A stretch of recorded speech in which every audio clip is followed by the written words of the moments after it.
up, everybody? Welcome to another Sales Hacker webinar, but it's not just another one. This is a very special one. We are live from Dreamforce, literally on the expo hall right now. So if there is a little bit of background noise, it's because there's thousands of people. There's 100,000 people right there. Yeah. And it kind of looks like we're actually in back alpha axis between two ferns right now. I don't know if you've seen that, but it's funny. So anyway, I am joined by two awesome guests. A third should be coming. Joined by Sam Nelson, PDR manager at Outreach.io, and my good friend Corey Bray from Thank you, sir. CEO of Closed Loop.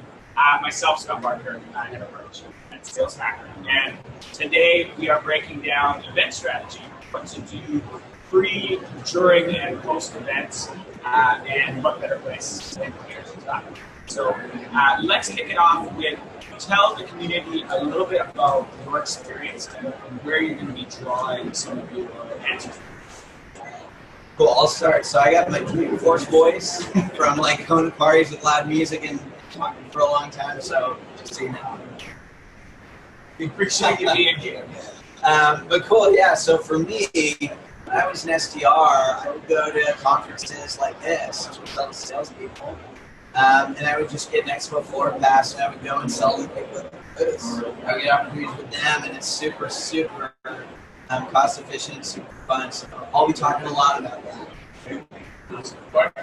Yeah, I've probably been to, I don't know, 70 events like this, run booths at 25, and I've run booths by myself 5 times from setup to teardown, and I have a fun story about that we can get to later.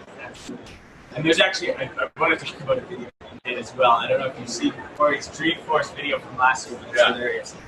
Okay, let's talk about pre-event prep.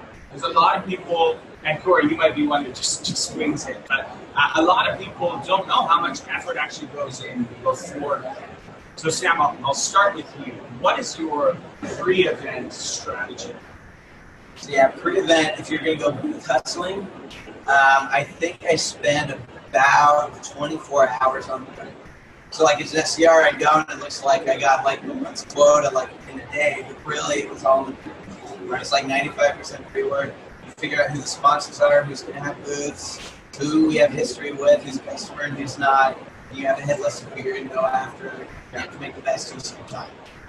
And so just to clarify, so booth hustling isn't when you're actually at the booth and just talking to attendees walking by. Booth hustling is when you're going roads. You're actually hustling the booth. Yes. And what is your Well, to me, pre-prep never stops, it never starts, it's continuous. And so we do sales management consulting, so we help teams that are trying to figure out how to grow in a repeatable, scalable manner. Right. A lot of companies have great people that have already figured that out, and they're doing awesome. They don't need help. Yeah. And so my job is to build an audience over time that understands what we do, how we do it, and who else we've worked with. Yeah. And I'll run into these people at every show, and eventually somebody says, "Oh, I just started this new company, and we missed our number. Right. Can you help us?" And so it's to build an audience and then wait for a specific point where we can have a selling conversation. But it's not to just see how many discovery calls I can get, because that's not the game. Right. That makes sense. And we're getting a few comments from the audience to just slow down. I think Mike's having some trouble picking up our conversation. So we'll do our best. Sign language here, third base coach. Absolutely. Maybe we can get these subtitles. We get a teleprompter. All right, so that's a little bit about the pre-event.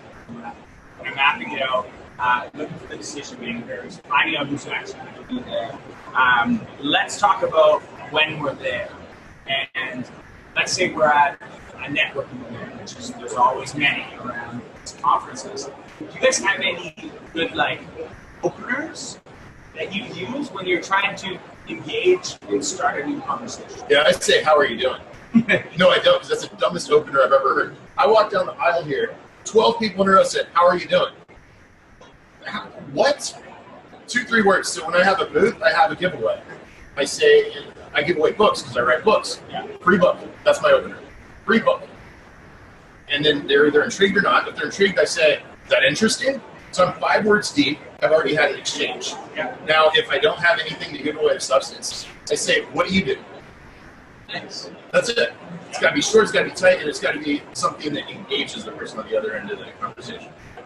And do you think that's effective? Because, you know, when you say something like, how are you? It's so easy to give a one-word answer. Right? You say good and keep moving. When you say, you know, what do you do? They actually have to take a moment, look at you, and be like, okay, then next. That's correct. And the other thing is it's a pattern interrupt. And so they're used to everybody saying, how are you? Or do you want to hear what we do? Yeah. And so they develop this reactance. If you walk into a store and the clerk says, can I help you find anything? What do you say? No, I'm just looking. Did you learn that at buyer's school? No, we just naturally pick that up. And so over time, they become used to these methods of engagement. If we do something different, we don't sound like them. So they don't have that same resistance to engaging in a conversation with us. And it's relevant and interesting, possibly, like you said. Yeah. I love that. And I think we should talk more about pattern disruptors maybe at a later time in this conversation. It's something I use quite frequently, and I think it's very effective. This would be a pattern disruptor. You got some blue hair. I love it. And Sam, I know you're kind of losing your voice here, but any one-liners or openers that you can use that you found effective? So my biggest thing is when I'm at a booth, mine's actually fairly generic. I say, have you heard of outreach? They'll say yes or no.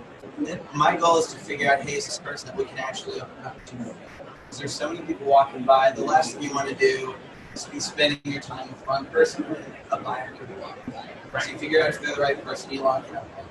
Yeah. My other thing is I don't bring business cards to trade shows. Every time someone asks me for a business card, I say, I don't have one. Can I have yours? Dude, if you're going to get SDR handing out your business cards, wait for people to call you back, and you wait for a long time. I disagree. I disagree. Because I have the coolest business cards in the history of the human race.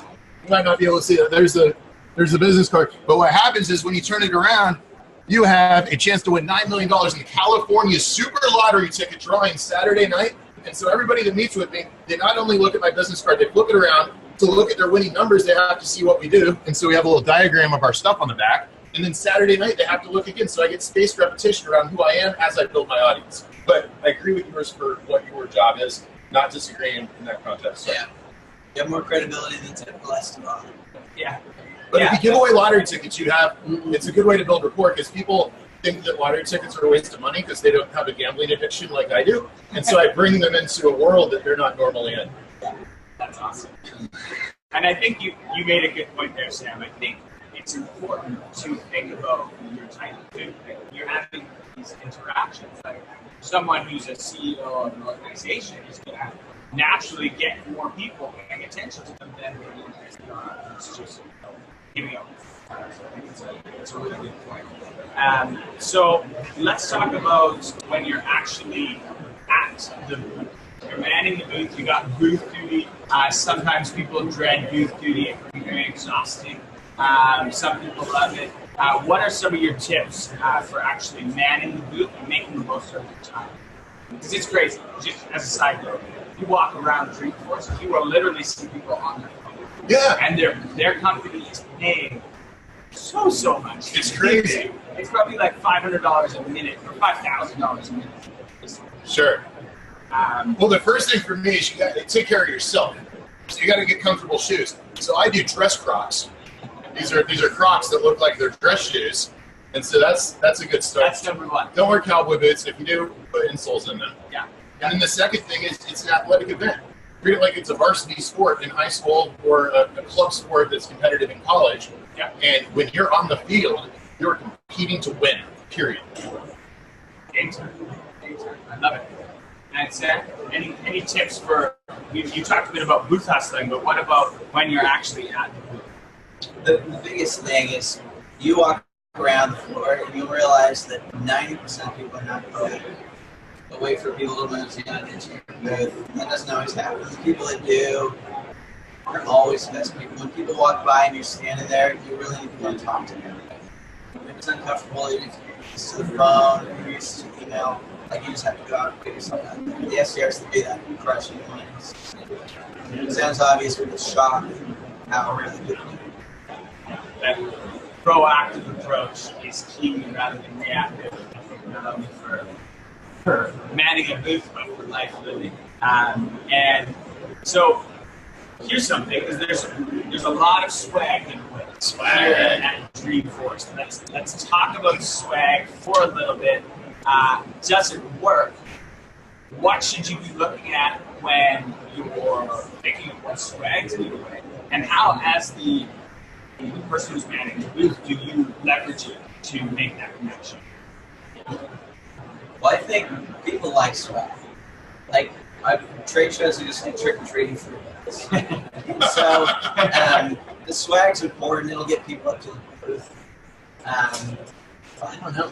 Corey did a great job last year with the lottery tickets. He was one of the only ones I remember from last year, so he's probably the guy to talk to about that. There we go. Nice. Swag it up. Yeah. So you're known for good swag. You got the lottery ticket. Yeah, when I have a booth, here's what I do. I double tap before I even talk about anything other than swag. So I'll give them a lottery ticket. I'll give them a book. Yeah. I might even give them a flyer that has an ebook on it. So 1, 2, 3. I've already given you 3 things, and I can tell what your name is and where your company's from because I can read your badge. And then I ask them a question, and at that point, I've broken down all initial reactants to the sales process, and that's great. I think that swag is interesting because a lot of the times the people that decide what swag to have don't understand the people that are coming to get the swag. Right. Executives often have kids at home, and they're leaving their families behind to come to an event. Yeah. What is the #1 thing that those people want to do when they get home? Make their kids and their family happy. And so the best swag I've ever seen, aside from my book, is giving something that they can take back to their kids that their kids will actually enjoy. I love that. That actually came out yesterday. I was having a conversation on one of the parties that said that exact thing. Yeah. They go around to get all the swag so they can give it to either their significant other or their kids. I think Morgan Ingram's getting swag. That's why he's 15 minutes late to his movie to get promoted. Yeah, right? I hope if that guy doesn't come in here with some serious swag, yeah, he must be playing laser tag or something. Must have gone to too many networking events. Yeah. Well, so did we. Yeah. Good. Okay, so this is a big one, and I think you make or break events at this. Let's talk about the post-event follow-up.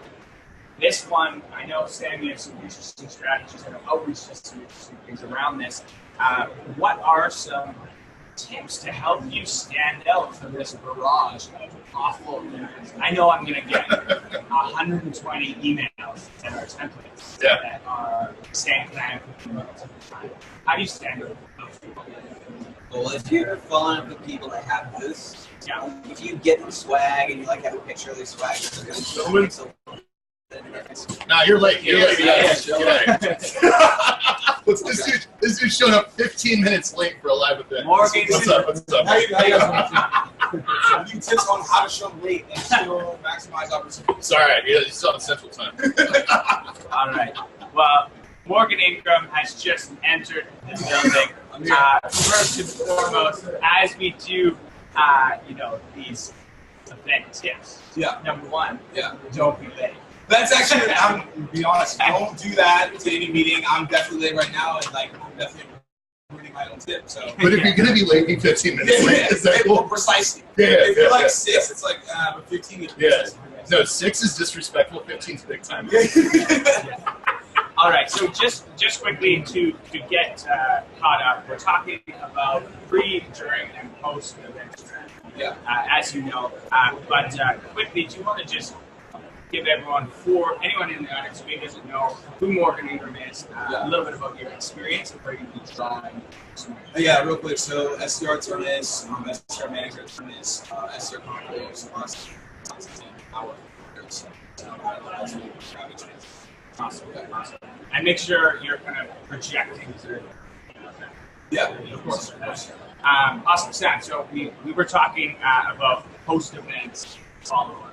Super important. I kind of cut you off. Sorry. But, oh, yeah. Go ahead. No, so you just need to, I wait a week after the event, just because everyone gets hit right afterward. You wait for 1 week, and then you're just it's kind of like a dodgeball when everyone runs up at the beginning. You pull back, you let some people kind of fail at the beginning, and then Yeah, take one afterward. Yeah. That's kind of my approach. That's worked pretty well. Yeah, I love it. Corey, post-event follow-up. Well, I'll talk about it from two angles, right? Please do. So I always, if anybody out here wants to be like me, I just say, so give them the lottery ticket, and call them on Monday and say, hey, I just want to see if you won $9 million in the lottery. And if they dodge you, then go buy an envelope for about 12 cents. Maybe it's 8 cents. I don't know how much envelopes cost. Yeah. And then it's like a Mitt Romney moment, isn't it? You don't know how much a gallon of gas is? Okay. And then you buy another lottery ticket for $1. You do a little handwritten note that takes about, I don't know, 14 seconds of your time. You mail it to them. Yeah. So now you're $3 into this relationship, which customer acquisition cost, it's 300, 3,000, whatever it is. So another lottery ticket, and then call them and say, hey, did you win the lottery? Yeah. And nobody else is doing that except for the 36 people watching this. Yeah. And then that works. But if you're doing a traditional volume thing, then segment your posts. So what are your personas? Page 65 of the sales name whole playbook. That easy. For each persona, what pain do they have? Yeah. What feature do we have that solves that pain? What's our content that talks about that feature solving the pain? Yeah. So I'm working with other VPs of marketing who are struggling with X, Y, and Z. Yeah. If any of that resonates, let me know if you want to chat for 15 minutes. Boom. And just tie it back to it. The last thing is, if Scott talks to him, Scott follows up with him. If Sam talks to him, Sam follows up with him. Because if Morgan follows up with everybody, like, who's this dude? I didn't talk to him. It's all crazy. Yeah. That's always frustrating. When you get that like random email from someone, then sometimes they'll even say we talked. And it's like, no, we did not. I said they got blue hair. Yeah. So I've got an interesting strategy that I'll share around this that has helped me immensely. I brought it up. I think I'm gonna run it up. I'll share it again. And what I used to do, and it's kind of about this pattern disruption thing. Yeah. And when I was in that moment where I was like, okay, this is a good conversation, and I know that we can help and benefit from our product or service. I used to not do this, and I would call them Monday, and they totally forget about me. But I would stop right at that moment when we're both agreeing that this is a good thing to move forward with, and I'd be like, listen, I'm going to send you an email on Monday morning, but in the title, it's going to say Blue Monkey or something ridiculous, green banana, whatever it is, and they're like, okay, that's weird, but yeah, that works. And then right off the get-go, on Monday morning, when they get that silly email, they'll like laugh and get back to you right away, and it kind of brings them right back into that moment of when you were having the conversation. And it's about like a 96% success rate that I've had when implementing that. So don't steal Blue Monkey, make your own, but you can have those kind of pattern disruptors that work. I think we need to go back to Corey's point because there's a lot of people that are SDRs, AEs, and they'll just follow up. I'm just trying to open opportunity, and you got to make sure that you have a conversation with that person because, again, like, if I have a conversation with them, you'd be like, delete, and then you lose that opportunity. Yeah. So something that we did is, we are serious decisions, we would take selfies with each prospect we had. That's cool. And so when we would email them, we were like, no, we had a conversation, it's in the email, and so it was relative context. So that's something that you can do to make sure that, like, oh no, we had a conversation. Like, we actually talked. Selfie, Instagram, so that's something you can do as well. It's really helpful a lot. Posting, yeah, and if your product VP had the conversation, have them send the email, and then say, and I'd like to introduce you to Morgan, who will take the conversation from here. Exactly. And that's cool. That works. But it can't just be a totally disconnected. It's got to be a linear thing. Exactly. I like that. And that the selfie thing kind of goes with what Sam, you were talking about too. Maybe you don't have a chance to have a conversation, but maybe you got some of their sweat. Maybe you got the sunglasses, whatever. You can just take a picture with that, include that in the email, and that's going to give you at least a little more context to help you stand out. Anything you can do to stand out. Yeah, that's really what it is.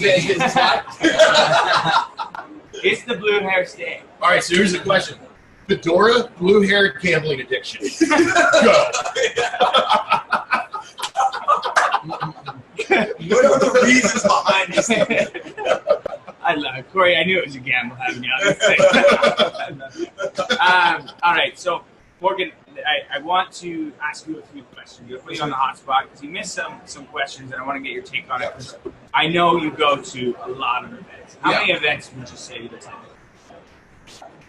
in the upwards of 10 to this point. Yeah. It's a lot. That's quite a few. Okay, so what is your pre-event strategy look like? How do you get pumped and prepared? I think so. I do it by the seasons of events. So as we all know, probably like March to April, heavy event season, and then probably like August, October, heavy event season. So I separate it in a Google spreadsheet, and then I'm like, all right, this is the person I want to talk to. This is the company. Here's context. They're either I'm in a current sales cycle or a prospect, and then I segment it out. So I'll color code it like green is we set a meeting, yellow is like I'm trying to set something up, and red is like they're not going to the conference. Yeah. And so what I try to do is I always create self. Because in this, it's madness. Like, trying to schedule a time to meet with someone is difficult, and they may be like, Really? late? I'm late, right? As you guys see right here, I'm late, right? So clearly can't make it, right? So I'm going to use myself here. And basically at the end of the day, like, couple numbers are key because you can be like, okay, I'm in the area, let's have a quick conversation, right? Because you're normally, unless it's like deep sales cycle where it's like you're trying to move it more for serious, like it's probably going to be a very conversation. Yeah. But more often than not, it's going to be like 5 to 10. Yeah. So that's how I segment it out. And then people I don't get in contact with, I try to send them a video and be like, hey, I saw you at the conference. You seem like you were so busy. Yeah. And then I always do post video follow up to let them know, like, hey, great talking to you. So we talked about. Yeah. And that's been super successful. And where are you then drawing those people that you're adding to that Google Doc or Excel spreadsheet? Are these just target accounts that you picked and you try and see if they're going? Are you looking at the like sponsored list? Are you trying to get the attendee list? Where is that coming from? I mean, you guys do this. Like, you guys probably do the same thing. Like, if I see someone sponsoring, I know they have money. Especially here. Like, if you're sponsoring something, you have money. Like, oh, it on budget. No, you sponsored Dreamforce. Like, you have or they blew their whole marketing budget. Right? Yeah. So I am going to look at that to see, okay, if you're sponsoring and I'm currently talking to you, I hit you up to see, instead of touching base and checking in, like, are you actually here? Yeah. And then I also just kind of do it by geographic location. So I'll do like a sales navigator, my list, and then I'll look at, okay, events in San Francisco, who am I 1 degree connected with San Francisco? I'll be like, hey, I'm going to be in the city. Either are you going to this conference or let's connect. So that's the way that I continue to have this conversation. Yeah. That makes sense. And so one more, or touch on two more, and then we'll kind of move on as far as you caught up. So number one is, looks like you go to a lot of networking events. You got a couple wristbands going on. How do you first engage? What's your opening line that you use? So I use relative context all the time. So let's say like, cool, I like your shoes, I like your shirt. You do not like my shoes. Socks, your socks though. His socks. Yeah, you like Sam socks. Those Sam socks would go. I'd be like, I like your hair, whatever. So like, I'm trying to find something to open you because at the end of the day, like, it probably gonna turn into a sales conversation. And if I immediately like, here's what I do, you're gonna be like, oh. Yeah. So I try to find something relative to connect with you on, and then to open up the conversation. And then also just going to talk to people that maybe I don't know that circle of people, but I know one person there. Like, hey, what's up? And then by default, they'll be like, hey, you know, they'll edify you to actually have a warm conversation. And you know, introduce yourself. I will just walk up to somebody, I don't care who it is, and I will say, hi, I have the coolest business card you've ever seen, and I put my thumb over it, and then they see the lottery ticket, and all of a sudden, we're buddies. Because you totally broke it down. Because I think you're trying to sell them something like, I just gave you $9 million, man. You can't be mad at me until after Saturday night when you didn't win. Exactly. So what I'm pulling from that, so compliments work. Yep. Look for, just like you would, you know, when you're prospecting, look for referrals into a group. Right. Yeah. Okay, let's talk, and Sam, I'll start with you on this one. Let's talk about getting out of a conversation, which I think is just as important. Because if you have 150 people in a room and you want to talk to 40 of them, you have to only have 15-minute conversations. You got to move on. You got to pivot. How do you get out of a conversation? Actually, I would love to know the answer to that. I say, hey, it was really great to meet you. Right. It usually works out. Just the hard See you later. All right, this conversation going nowhere. Yeah. So I've got one that I actually stole. I think it was from John Barrows. He was selling the drink. Yeah. So this is from John Barrows, and he always intentionally leaves just a little bit of his drink that he's having when he's talking, and he'll always have like 2 sips. And so when he needs to get out of a conversation, he'll finish those last 2 sips and be like, oh, I gotta go get another drink, and then go and walk away. I mean, you could do that with a full drink too. I'm just saying. I mean, you can do it. You can do it 3 or 4 times, and then it probably doesn't work anymore. Yeah, that's very true. Yeah. Hopefully, you're not having to get out of too many conversations. Well, you do that. You could say, "Hey, I'm going to go grab some food. I've got to use the restroom." Nobody's going to question you on those things, right? Yeah. And then you could say, I do restroom a lot. I think that's all right. Yeah. And then the other one is, you see somebody you know, you say, "Hey, Scott, Scott." See him? I got to go catch up with Scott real quick. That's one that I only do. I'm like, hey, I got another team. I got a call. I got to take something of that nature. Yeah. But it's like, it's definitely awkward when the person knows that you don't want to talk to them. And then you're just like, all right. Yeah, that's an adult growing up moment. That's like, all right, see you later. Check your EQ. Yeah. A lot of people don't have that, but that's the thing. Yeah, we should fix that. Being mindful and self-aware of your interaction is super important. Okay, let's quickly talk about. Okay, so we've got these, opportunities, having these conversations or these interactions. How do we make sure that those are actually turned into business opportunities for your organization? You go. I think it really depends on where you're at. So we talked about networking. It's like if you're in a loud room, you're at a club, but it's obviously hard to pull up a calendar and figure out time to meet. So normally it could be one of those things like, hey, give a business card. I might take some notes down and be like, okay, what time's going to work for you? And what I like to do is sit and propose calendar invite out, like after or the morning of, to be like, hey, this is time that you kind of said that works, let me know.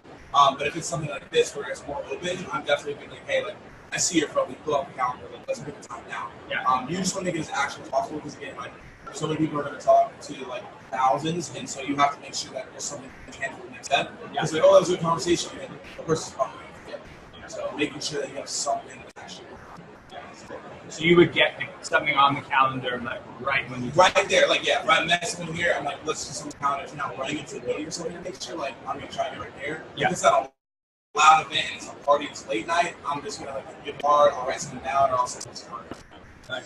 Yeah, what I do every single time is I'll just say, all right, I know you don't have your calendar, set a tentative time is Wednesday at 10 o'clock, okay for you generally. Maybe, I don't know, let's plan on that, we can always change. And then, when you're there in front of them, talking to them in person, it's never going to be easier than that to set a time. Right. So at least get that, even if it's not going to work, you're now rescheduling, do it for the first time when it's on.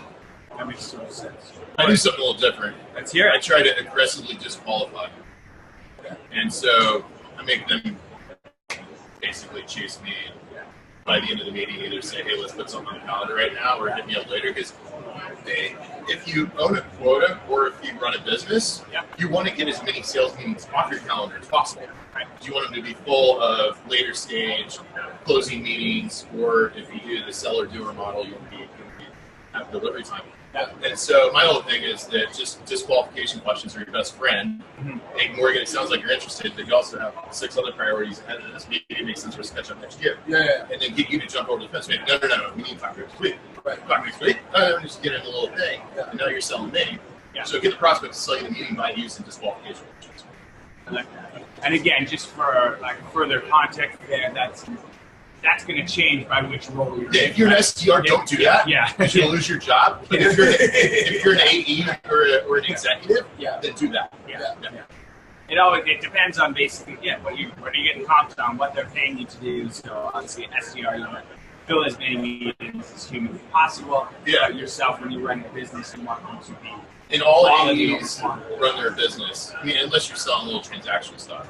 But if you're running a $200K to $1 million quarter quota, you got to be deep field degrees. And so this question I'm going to leave a little bit open-ended. I know we covered a lot of things on the unique aspects of event strategy.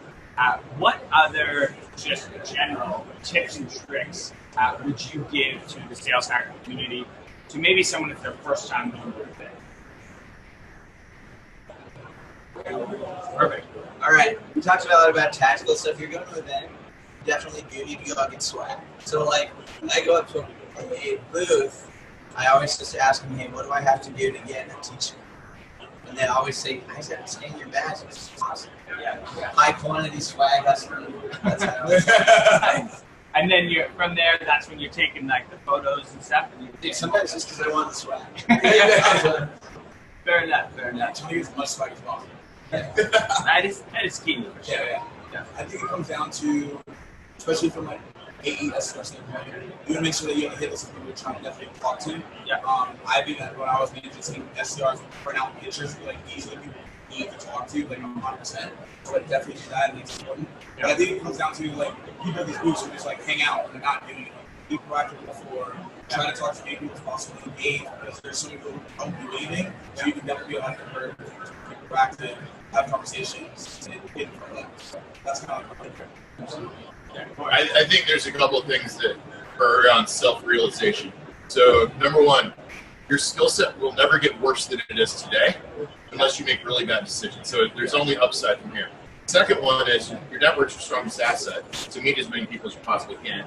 Third one is, which dovetails a little bit to number two, you won't work where you work 3 years from now, most likely. Yeah. 70, 80, 90% chance you're not going to work there anymore. And so figure out how you can build a path. And so it's not an event, it's not some just discrete point in time, but it's a continuous curve that continues to go up and up in value because you are your most valuable asset. I love that. Unless you're a billionaire, then your money is. And so my 2 cents on that one, just because I've been burned in the past when I was like a BDR on the floor, like first event, is make sure that you are going through your CRM before you go. And like understanding all of your customers, right, all of your active opportunities, and it will save you a lot of awkward conversations when you're like, oh, hey, you work for Pepsi. Have you heard of us? Like, we've been a customer for 4 years. So your biggest client. And, or opportunities, right? You can really, if you understand where they're at in the stage, you can have a more developed conversation with them that they're actually going to get value from, rather than like giving them the brief introduction kind of pitch. But that's my 2 cents anyway. Couple more tactical things people need to hear. Yeah. Don't get drunk. Don't sleep with your coworkers. Yeah. Go spend 2 paychecks on clothes. Yeah. And either wear something that's branded like you guys are, or wear an adult shirt like this. Yeah. And then you'll be way better off. Just don't make those mistakes. Just know that you shouldn't make them. Right. And you're identifiable, right? It's like obviously I wear this, or you know who I am. Yeah, addiction. No. Addiction. Problem. I never lost $1 on each. But you have the lottery ticket, and like obviously, like any person's gonna be like, wait, what? And all of the industry that we talk about. Yeah. So you have to have that some type of calling card, whether it's really big or really small, so you can use it out. Yeah. I like that point a lot. I usually keep it with the same, gray blazer. You got the hair though. That's great. He's got the hair, like. The Canadian guy with the hair. Got swag hair. So that's a great point. Find your unique kind of persona or whatever you got, and keep it consistent. Not getting drunk is a huge one. Yeah. For sure, because you're gonna probably have to be up very early, so you'll probably have to make them stick in your elbow. I mean, you can do it. Just don't say things that you wouldn't say when you're sober. That's my point. And learn how to wake up early. Yeah. Don't run your mouth. That's the when you're sober. Don't run your mouth when you're sober either. Yeah, absolutely. And know when to call it. Like sometimes going home can be the best thing. Yeah. I mean, especially with this like. It's a marathon. That's Yeah. All right, guys. Well, thank you so much for your insights. It's been a fun conversation, to say the least. And hopefully the rest of the voice. Do you get plugged? Of course, absolutely. No. On here. Let's do it. I know you'll be at the Sales Enablement Soiree, so if anyone's actually in Dreamforce, let's check it out. But let's do a quick, We have the Sales Enablement Soiree. Come meet the newest member of our team, Charlie Gueffa, who joined us last week. He's going to lead up our sales development practice, which we're scaling rapidly over the next 12 months. He was SDR manager, SDR director, led a team of 25 folks. He's one of the guys that was the best SDR and the best SDR manager, and we've coached him for 4 years. And so he's going to be crushing it. Nobody's heard of this guy, but he's coming out. Love it. Sweet. Is he doing the top? He's not doing it. We're doing book signing over to Soiree. Okay. Love it. And just for people who don't know closely, how are you helping sales professionals? We're sales management consultants. We work with CEOs and SVPs of sales at really big companies that are trying to grow revenue in a predictable, repeatable, and fast, aggressive manner. Love it. And Sam, Outreach.io, for those people who haven't heard Outreach, what are you guys doing? How are you helping salespeople crush their? Outreach is the #1 sales engagement platform, and I am hiring SDRs.